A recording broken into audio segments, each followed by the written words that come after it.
Hi everybody, welcome to Our Sinclair. I'm John. And I'm Aaron. And today we're going to be talking about Chuckie Egg. Yeah, man. Yeah. Now when you hear the word Chuckie, I bet you don't think about this game, do you? I don't. What do you think about?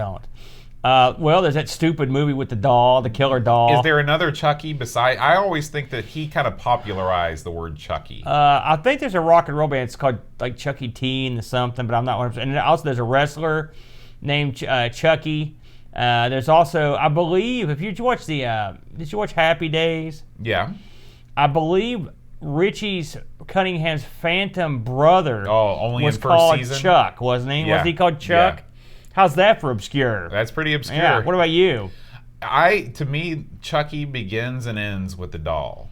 Now, I've never actually seen any of the Child's Play movies. I have not either. I'm surprised. I thought Well, they look dumb. It's a killer doll. That's why I figured you'd be into them. You like dumb stuff. I believe Chuckie, believe it or not, Chuckie participated in a wrestling event one time.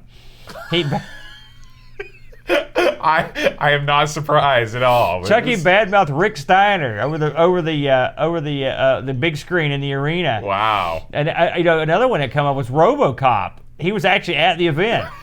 They locked Sting. The evil bad guys locked Sting in a cage, and so RoboCop came out. And there's a great little video clip of Arn Anderson seeing RoboCop going like, "Oh, it's RoboCop!" And RoboCop kind of RoboCop'd over and he ripped the door off the cage, and him and Sting ran out the bad guys. Oh man, that's great. Chuckie wasn't that hands-on. That was back when Sting was Sting, right before he discovered the Crow and all That's that. That's right, yeah. But Chuckie was, he put the bad mouth. They had he verbally destroyed the Steiner. It was, it's sad you remember these things, but I do. Yeah. Now, I want to talk about the other part of this title, the egg part. All right. Okay. What's your experience with chickens and eggs? Do you have any amusing anecdotes of your antics in the hen house? Well, I've never been in a hen house, so no. When it comes to chickens, when I was a little kid, I remember I think it was 6th grade science class, they brought some chicks in, all right? And I don't mean hot girls. And I was like, man, this is the cutest freaking thing I've ever seen. Mm-hmm. These little cute little yellow chicks. Oh, yeah. I held one, and it pooped all over me, right? Then it was lunchtime for the chickens. That's pretty much my last love or joy with the chickens. Yeah. I like the San Diego chicken.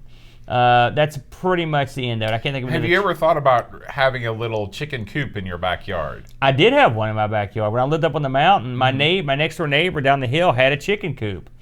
And those little suckers clucked around for a while. I believe all their chickens were stolen. Oh. It is Charleston. That's true. They may have gotten addicted to something and just rolled off on their own. Yeah. You never know. Would you ever consider being a chicken farmer in the future at some point, should the opportunity arise? A chicken farmer?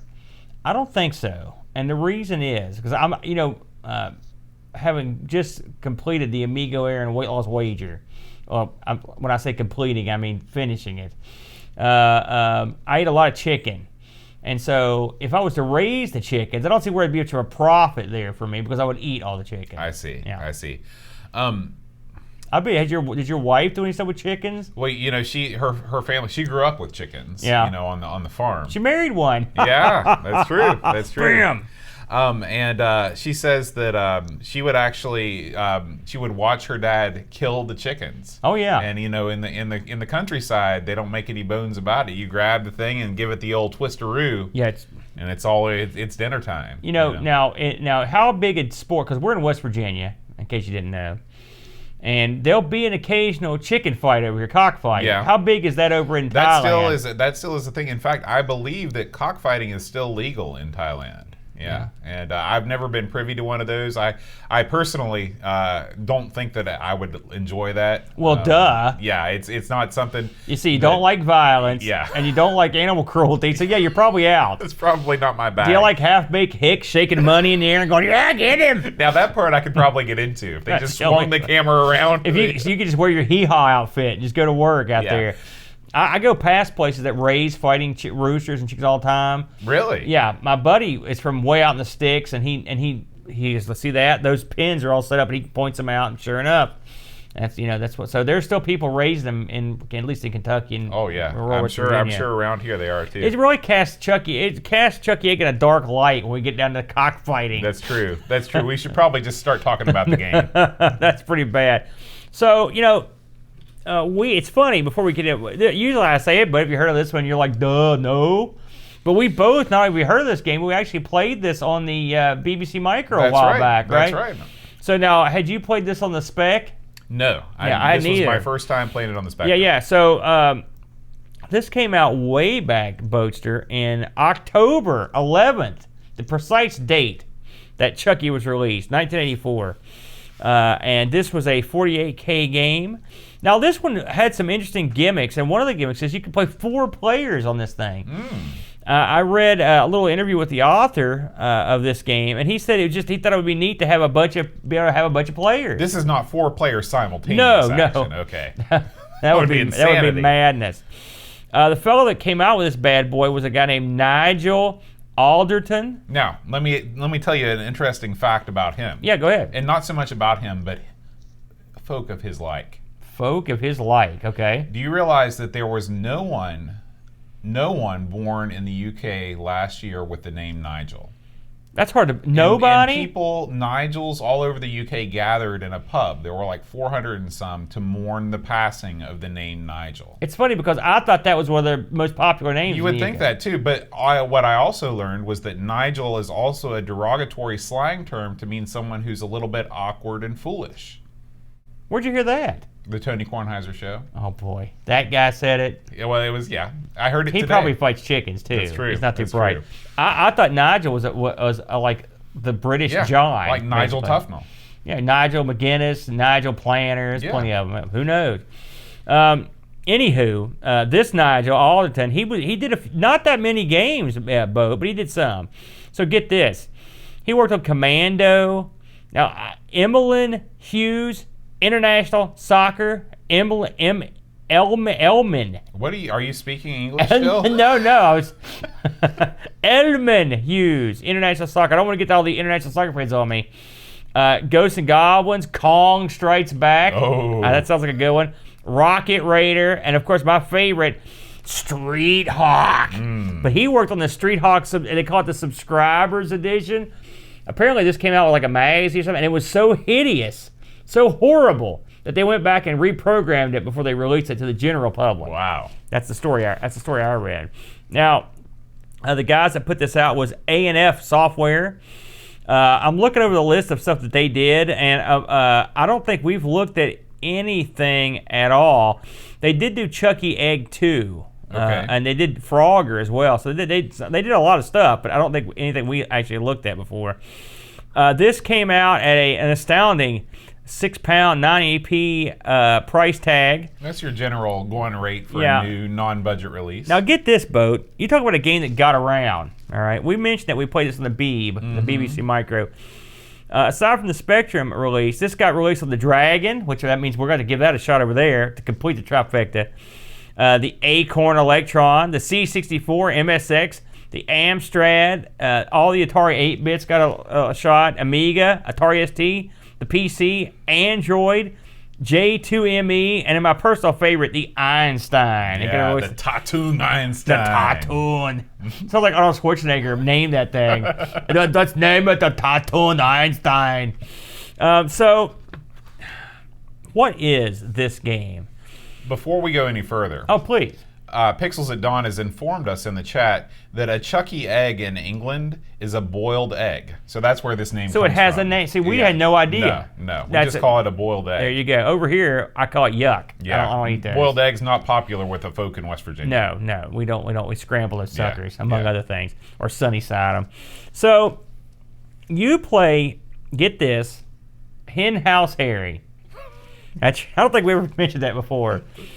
And you have to collect a dozen eggs from each level and avoid the ducklings. Now, this game is the answer to if like Donkey Kong and Miner 24-9 had a bizarre child, and the Joker did the coloring. It reminds me so much of this old arcade game that was sort of like a more of an ancient load runner, but I cannot remember the name. It's been killing me all day. Somebody probably can remember it. But the color scheme. But basically, Hen House Harry has to jump around these 8 crazy levels to retrieve these eggs. Now, it doesn't seem too difficult to just run around and get these eggs, but you're in a platformed area with a bunch of crazy, let's call them chickens. To me, they look like ostriches. Yeah, right out of Joust. Yeah, and these blue ostriches, they lumber around like idiots, and they just sort of get in your way. Mm-hmm. But if you touch them, you die. Now, aside from eggs on the level, you're going to come across bird seed, piles of it, piles and piles of it, Boat. You can do one of two things. You can get the bird seed, get some points, or you can just leave it there, and these quote unquote chickens will hang out just long enough to eat it. Right. They'll kind of bend over to eat it. It's sort of a diversionary tactic. They didn't divert them for very long. No. It's just a few seconds. Most of the time I just would go get it. Yeah. You know what I mean? Henhouse Harry has to contend with all kinds of crazy schemes, including levels that have elevators, multiple elevators, eggs that are precariously placed over in between ledges where you could fall through, eggs that are jerkily placed to a point where you're going to die if you get the egg. Very mischievous egg placement in these levels.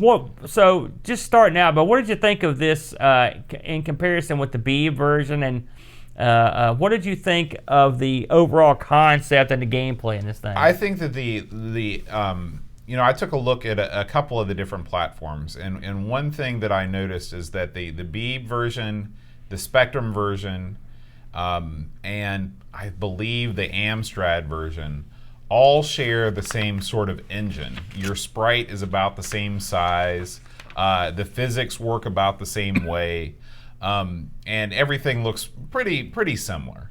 When you get into the 8-bit or the other 8-bit versions, it's a marked difference. Your guy resembles Hard Hat Harry much more. I will say that makes sense because when this game was originally done, it was initially released for the Spectrum, the BBC Micro, and the Dragon. So there's probably a lot in common there. And then later on, it got released for some of the more wacky, the more wacky consoles. When you get into the 8-bit versions of the game, like I said, the sprite gets bigger, the game plays slower, it's not quite as much fun. And Miner 2049er is okay. It's not one of my favorite games. I prefer Chuckie Egg to Miner 2049er. I don't like games where you take fall damage, and that's what Miner 2049er is. This game, to me, loses a lot when you increase the size of the sprite and you make things more detailed. This game has a really kind of almost abstract quality to it that I think is very endearing. When you start to make the birds look even more realistic, it makes it even creepier. And when you get to the Amiga and the ST versions of this game, they give the levels a sort of like isometric 3D look that is not very appealing, and the music is just atrocious. I'd much rather have nothing and just beeps and boops like the 48K. The funny thing about this game is that me, I love a double super love Miner 2049er. I love double super love Donkey Kong. I love Jumpman Jr., Jumpman Returns. Those are my kind of games. I love them. And this game falls nicely in the pantheon of those games with one major difference. And you nailed it, which was, unlike every one of those games, Henhouse Harry can just fall as far as he wants. As long as he doesn't fall off the screen, you're gold.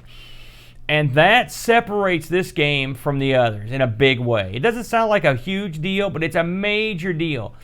Because and this is one of the things about Jumpman that I have to admit, I always wished Jumpman could fall further. And of course, it's a game mechanic. Yeah. But this guy, it lets you just go absolutely out of your mind crazy and do the stupidest crap you can think of. And it becomes fun to see how you can bounce your guy around the level, and that becomes part of the mechanic, is that you literally bounce yourself off the edge of a ledge and bounce to where you need to go. The elevators are not my favorite. The way they scroll is irritating. The way you land on them is kind of goofy. Yeah, that is not my favorite. He part sort of of the game. like almost appears on them if you jump in your little. They're pretty generous, and you have to get used to the way they scroll, because basically the second one scrolls off the screen, it reappears at the bottom, which that sounds like, oh yeah, it's typical. Well, they're spaced weird. It's different than most elevators in games. and they don't give you any, so they really don't help you that much in terms of your jumping or anything. They're just, and even I've read the interview with the programmer, and he mentioned that he didn't put any momentum or anything on the elevators, and that was probably something he'd probably do differently if he had to do over again. The bad guy in this, or the ducks, you, unlike say a barrel or a fireball on Donkey Kong, you're not jumping over these things. You're pretty much, when they're coming at you, you're boned. Yeah, you have no offensive weapons in this game. No, you have nothing.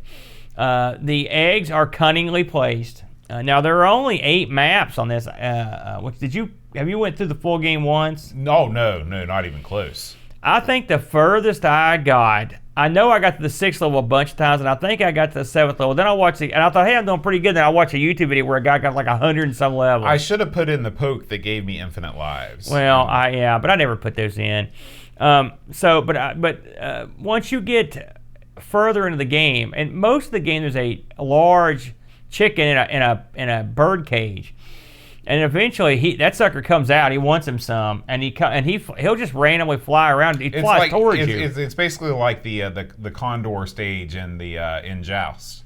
Isn't it a condor? No, you're talking about that. No, that thing's got a real crazy name with X's and Y's that I can't remember. No, it's not like that. Yeah, it is. No, because that guy comes across the screen and veers towards you. This bird's like a heat-seeking bird. Okay. It's on you nonstop. Yeah. It's more like the smart bombs in Missile Command. Mm-hmm. Like he's coming at you. And as you get further in the game, the other ducks get, I don't know how far you watched into this, but the other ducks get more, there are more of them and they're faster. Plus this guy's scooping around on you, so it gets real crazy. The game is not super hard at first. It's not like, say, a Manic Miner where you're instantly screwed. Oh, no. This one, you're only screwed later, but I mean, you feel like you're in it with a chance. The funny thing about it is, like, for example, the elevator level, you can actually, if you do it right, you can sort of bridge the gap. I mean, your guy can jump pretty well, and since you can fall infinitely, it's cool. One of the things that does bug me is when you fall off the ladder, you're screwed. Yeah, you go right straight down. It's not like Mario. When you're falling, you have no control over your direction. Yeah. So I mean, it's the difficulty is legit. I mean, this game, the levels are very. They reminds me so much of Miner 24. Even your character looks sort of like Bounty Bob, with this big wide brim hat. You know, I guess you could come here. Do you ever watch Curious George? Oh yeah. Well, here's the man in the yellow hat. That's here right. he is. He looks just identical to that guy. Another thing that irritated me about this game, and I can't remember if the Beeb had this or not, but when you die, it plays this long song, and you can't skip it, and you have to hear it every time. Yeah, but a good thing about this game is that they did put in some things that they didn't have to. For example, when you beat a level, it gives you that kaleidoscopic square. That is cool. It's almost like, you know what it reminds me of is it's speaking of Joust. Do you remember? What is it? It's one of the games from those guys. It's when the screen will blow up and it's on that multicolored border. It looks a lot like that. It's like in a Missile Command. Well, no, I'm thinking it's one of the games. It's one of the Williams games, but the effect is cool. It splits into like 4 areas. Yeah. It's a good effect, especially for a guy. Now get this, Boat. Nigel here programmed this thing when he was like 16, 17 years old. Yeah, this is in the halcyon days. And he worked on it. He worked on it for a couple months and then took it over to have it looked at, and the guys at A&F were like, bam, we're in. We'll take it. And this thing sold like gangbusters. I believe they said it sold over 1 million, it moved over 1 million units. That's a lot. I mean, think about that. That's crazy. That's a lot for my. I can't think of any game right off the top of my head that's of that era that would have sold anywhere near that much. Well, that may be a lifetime total. I don't think it sold that much in a year. So this game was rated number 13 in the Our Sinclair Top 100 Games of All Time. That's kind of low, I'd say. Where do you put this in the pantheon of Sinclair games that we've played? Oh, this is definitely near the top, for sure. I agree. I mean, this is a true classic. But I mean, we haven't played anywhere close to 100. Well, you're right. Yet, so. But here's the thing. This is what I love about 8-bit gaming right here. Here's a game that travels through different platforms. It's as basic as it gets. Mm-hmm. And it's fun. It was fun in 1983, it was fun in 1993, and it's fun in 2019. It's all about the gameplay. The graphics are irrelevant, the sounds are irrelevant. It's just got Spectrum sound, It plays great. It's a lot of fun. It's challenging, but it doesn't make you feel like you want to jump off a cliff. Yeah. Yeah. You know, so that's tough but fair is how I'd categorize. I agree. Now there have been tons and tons. There was a sequel to this one, which admittedly I didn't play because I figured we might get it somewhere down the line. But I don't think Chuckie Egg 2. I don't think Nigel was actually involved in the sequel. It wasn't listed amongst his credits. There are tons and tons of versions of this that people have hacked and cracked, and Jack Darrell's giving you make it easier for you to jump, added stuff, change graphics. I mean, this has been like hacked to bits. Yeah. And in 2017, just a couple years ago, Super Chuckie Egg got a mobile device release, which is crazy. So that means people, and this would play perfectly on a mobile device. Yeah. Well, you mentioned the J2ME. Yeah. I'm sure back in the days when everybody was rocking the Nokias, they were playing some Chuckie Egg. Yeah. Now it's gotten released amongst the places it's been released. There's a Windows 95 port of this. That surprised me. Kind of wacky. This made the list of the 1,001 video games you must play before you die, which we had a couple on there. So again, from looking at the Chuckie Egg 2 stuff, you haven't looked at it or played it at all? So that's I guess what the cross. I'm sure the Clives Club will. Cross that bridge when we come to it. Retro Gamer named this the 28th best game of all time, and it was also number 8 in the 25 best platformers of all time. So highly regarded. What would you do to this game to make it better? Well, it's pretty good. I think I would add more levels. I will say that because 8 is I would double the level count, frankly. And I'm sure a lot of the hacks and sequels are just that. You don't want to mess with the core mechanics of the game. You don't want to have fall damage. I would probably fix the elevators a little bit. I don't like those. Of course, you could do something. You could put some music in there, stuff like that. But I mean, the core elements of the game, I would like. You know what I'd like to see? This would be kind of fun. If the ability to pick up seed and drop it as you run. That you just took the words out of my mouth. That is the biggest missed opportunity in this game. They give you the ability to pick up this bird seed. The bird seed slows the birds down. You need to be able to press the fire button and drop the seed, sort of like the pepper and sort of like except that would be. I agree. I think that'd be and an of course, interesting way to do it. Mechanics wise, I don't mind the elevators as much as I mind when you're falling. You can't do anything about it. I will say there is, and this happens a lot. The ladder mechanics are getting on and off ladders is a trifle. Well, we should mention, and I don't know because you play every game on the keyboard, but this game has no joystick support. This is a keyboard only game. It does have redefinable keys, which it needs those. Yeah. You could. I mean, I don't know why it's very. I don't know. I don't know why they wouldn't have put in joystick support on the Specky, but it plays okay with the keyboard. I have no problem. But I mean, getting on off the ladders. With a lot of these games, that's a pain. So I will say that. I looked over some reviews, Boatster. The World of Spectrum. It's a world of Spectrum. It's my kind of world, man. They fondly regard this game at an 8.26 with over 400 votes. Very good. Crash in '84 gave this an 80%. What were they smoking in Crash? Wow, that's very low. Personal Computer Games gave this an 8 out of 10. And the guys over at Moby, which I occasionally will consult their scores, 3.6 out of 5. Those scores are all too low.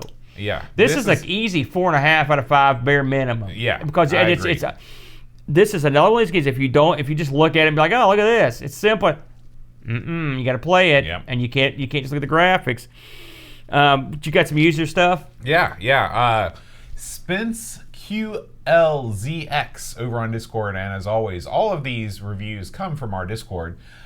He says, a game of liberal color clash that if you have problems with a certain type of stress reaction is best played wearing tan-colored pants. If, like me, you never bothered reading instructions, added needless tension comes from avoiding the cage. In case it's like a game of mousetrap and you trigger the goose or it falls on you. It's not.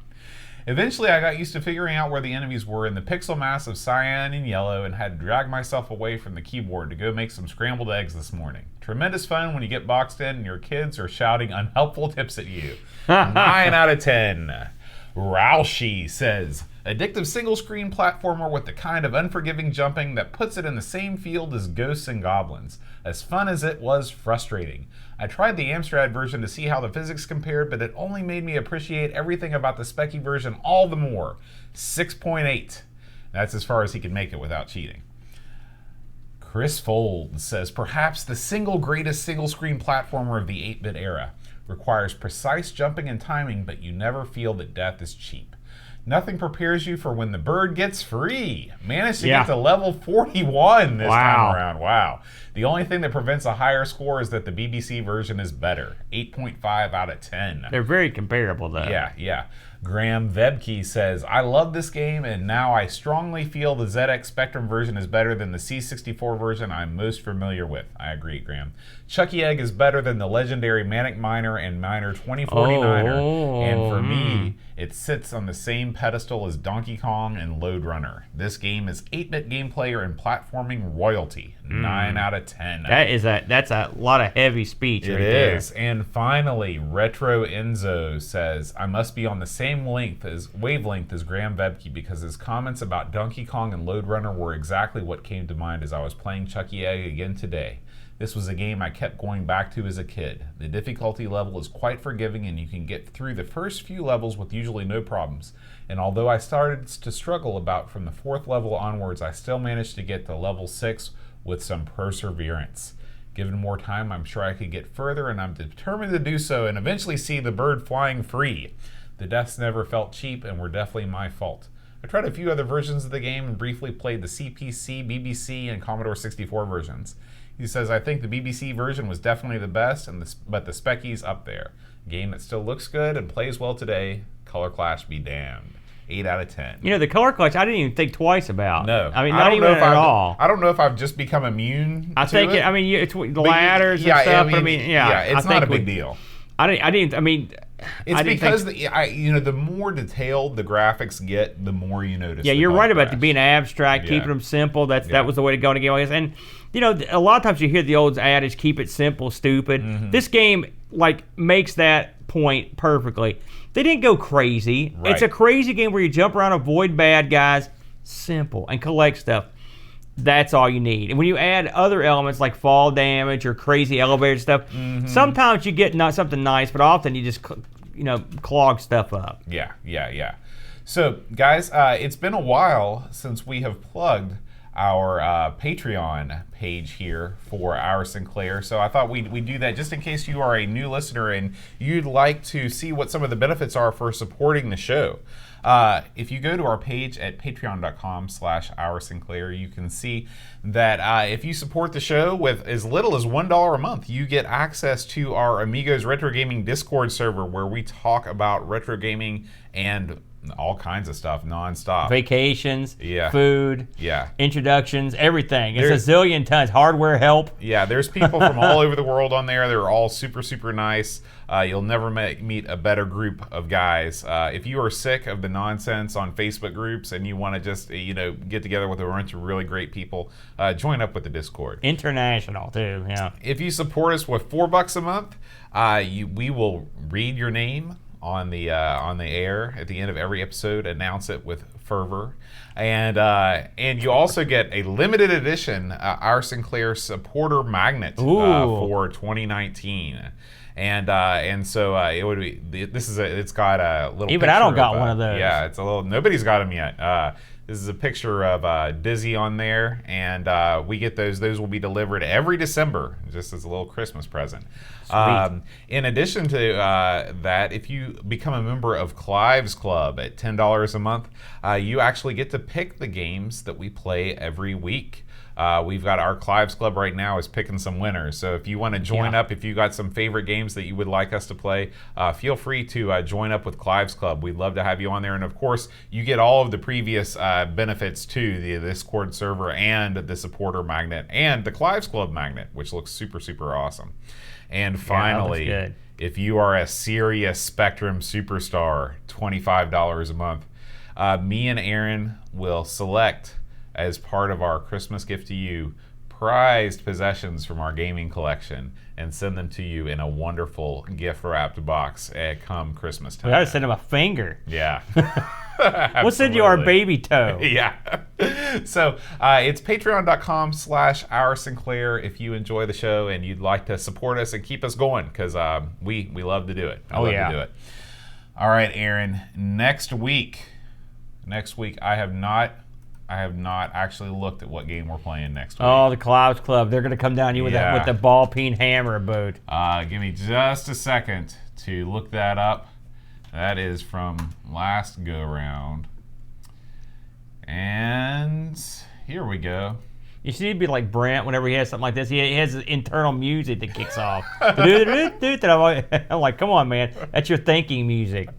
Next week, Aaron. Oh, man. I've been waiting for this since Jump Street. All right. Frank Bruno's boxing. Oh, yes. I got a few choice things to say about Mr. Bruno. Oh, I can't I'm wait. an old school boxing fan, so this is going to be a treat. Yeah. Oh, boy. I've heard a lot about this game, too. I'm going to spend just as much time watching old fight highlights as I'm playing this game. I can't wait to dive into the world that is Frank Bruno. Beautiful, man. That's going to be great. Yeah. We want to thank all the folks that watch. Thank you for watching and listening. If you're watching on YouTube, just know that there is an audio version available on your favorite podcatcher. And likewise, if you're listening through audio and you want to watch us and watch, who doesn't? Yeah, then you can check out our gameplay, our video at on our Amigos Retro Gaming YouTube channel. We did get a iTunes review this week, Aaron. We love iTunes reviews. We've talked about this before. This is how our podcast gets noticed, because all the major podcast players use the iTunes sort of database to track popularity. That's starting to not be the case, but it's still the case for a lot of them. So if you enjoy the show, feel free to leave us an iTunes review, just like this guy did. What an introduction. Yeah. Just like this guy. He says, "Hello from Moscow. Oh. Hi guys, my name's Vladimir Putin, and no, I'm just kidding. Hi guys, my name is Anatoly, and I'm here to inform you that you have a devoted listener in Moscow. I really enjoy listening to your podcast, and I'm glad that good old Specky is finally getting discovered and appreciated in America. I've been a ZX Spectrum fan since 1990. Yes, 1990. Because that was the year the ZX Spectrum computer, in the form of different clones, started to appear on post-Soviet Union territories and gained a ton of new fans, some of which are still active today and making really great games for the platform, and in general keeping the ZX Spectrum scene very much alive and well. Keep on the good work, guys. All the best." Thank you, Anatoly. That's super cool. That's outstanding. Man. That's the best thing I ever heard, Yeah. Boat. I'd love to see some of those ZX Spectrum clones. I've seen a page. You know what? What I'd like to see is some of the new software that they're making for them. Yeah. If anyone's got inroads into Russia, I'd like to get some of that sweet new Spectrum action. Send us some links. We love to check That's that stuff great. out. What was this fella's name again? Anatoly. Anatoly. Yeah. Outstanding. Thank you, sir. Yeah. I love it. If you have any questions or want to write into the show, you can write us at feedback@oursinclair.com. Want to thank, we have some actually that's from last week. We don't have any new supporters this week, but we want to thank our current supporters: Aaron, Jeff Owen, David Spencer, Cap'n Crispy, Laurent Giroux, Gary Heather, Eric Nelson, Harbonut, Graham Vebke, Frodo NL, Tapes from the Crypt, Pixels at Dawn, doing a great job modding in the chat over there, Chris Folds, Bossman Harrington, and Christopher Hassel. Guys, thank you so much for supporting the show, and we'll be back next week with a little bit of Frank Bruno boxing. I think you're already punch drunk, bud. I am. Until then, rewind tape And press play.